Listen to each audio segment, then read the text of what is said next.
Welcome to The Explainer. Today, we're jumping into a cosmic mystery so big, so profound, that the answer could literally rewrite the laws of physics. We're going to ask, what is the invisible glue that's holding our entire universe together? Okay, so let's get right to the heart of it. The central problem is this. When we look out at galaxies, we see them spinning at absolutely impossible speeds. According to the laws of gravity that we've relied on for centuries, these huge star systems should have they should have torn themselves to shreds billions of years ago. But they didn't. They're still here. So what in the world is that invisible force holding them all together? To really wrap our heads around this, we first have to appreciate the just mind-boggling scale of what we're dealing with here. Think about our own galaxy, the Milky Way. It is so ridiculously huge that for every single person in a big city like Santiago, there are something like 10,000 stars. 10,000! And that's just our galaxy. Remember, there are billions of others out there. The scale, it's almost impossible to really grasp.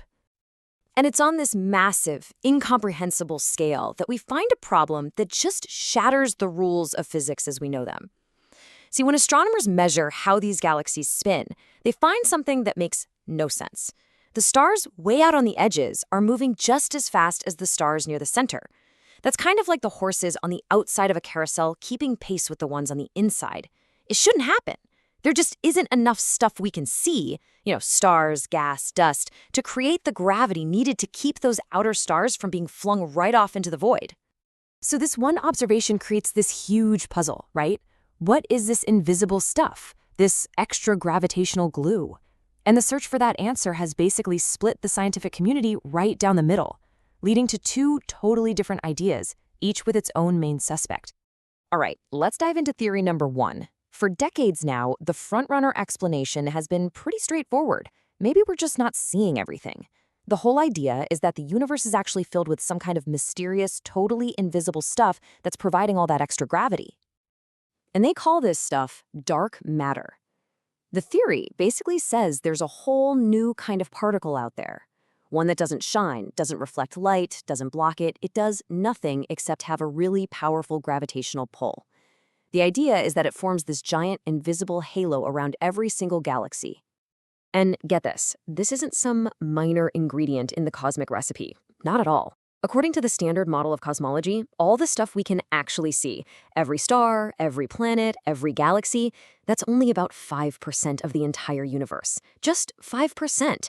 The rest, it's supposed to be this invisible dark matter, plus an even weirder thing called dark energy. Now, I want to be really clear here. On the biggest of big pictures, the dark matter model works beautifully.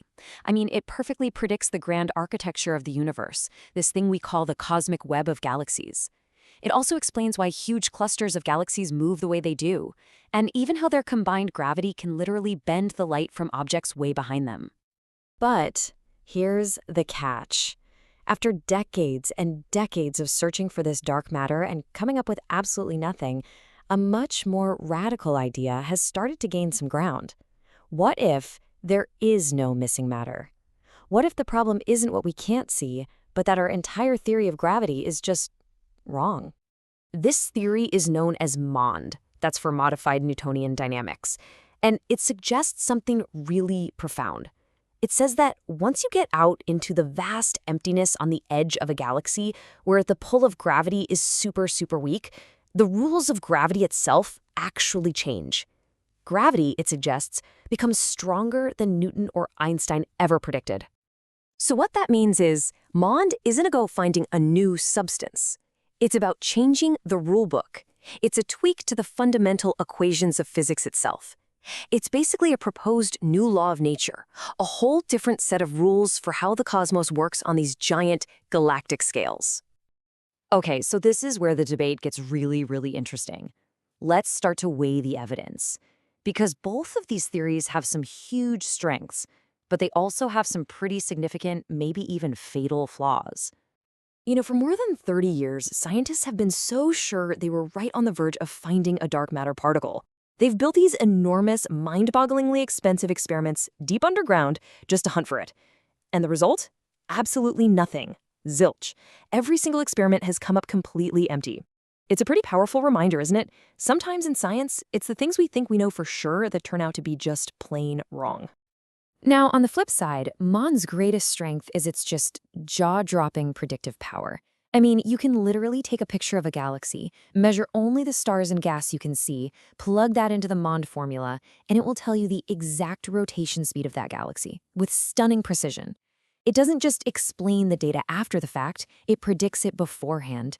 And that is a trick that dark matter models have a really hard time with. So you see the problem, right? We are completely stuck between a rock and a hard place. We have dark matter, which works great when you zoom all the way out and look at the biggest cosmic structures, but it kind of falls apart when you try to get precise about what's happening inside a single galaxy. And then you have MOND, which absolutely nails the details of individual galaxies with almost spooky accuracy, but it starts to struggle when you ask it to explain the universe's bigger picture. And this leaves us in a real scientific bind. We've got two competing explanations for the exact same mystery, and honestly, neither one can be completely proven right or completely proven wrong. The jury is still out. The case is wide open. Really, the holy grail for physicists right now is finding a single, elegant theory that can do it all.